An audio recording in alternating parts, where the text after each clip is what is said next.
Being is a man that can operate over a pretty broad range of human territory without making any big boners. And that is a very important thing to be good at. And the question is how you get it. I was very lucky in my own life because every place I looked, at the pinnacle, there was a guy that was better than I was. And one of my father's best friends was a great surgeon with a vast mechanical ability. And I knew what this man did with his mechanical abilities and inventing all these spreaders and things he used to do his operation. But I would never be as good as he was. And everywhere I looked, there was somebody like that.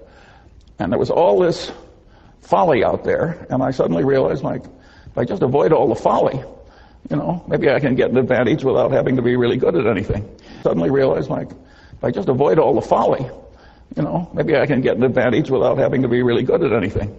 And I kept doing that all my life, and it worked so well that I enjoy sharing it with people like you. It really works to tackle much of life by inversion, where you just twist the thing around backwards and answer it that way.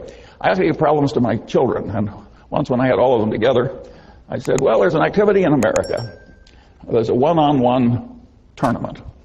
And the national champion became the national champion on 2 separate occasions, 65 years apart. Name the activity. And 7 of my children could not remotely do it. The 8th is a PhD physicist, and he did it very quickly. And what he did was he just turned it around. He says, can it be athletic?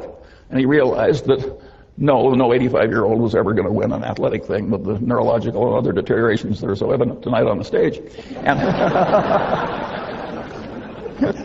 And so I said, well, could it be chess? He's a chess player. And he realized that no 85-year-old was ever going to be the U.S. chess champion. He knows what a chess tournament is like. But that led him to checkers, a game that you could almost master with enough experience. And of course, that was the correct answer. It took him about 15 seconds. All kinds of problems like that look so difficult. If you turn them around, they are quickly solved. And so this process that I've gone through life doing, of identifying folly and trying to avoid it, has worked wonderfully for me. Another trick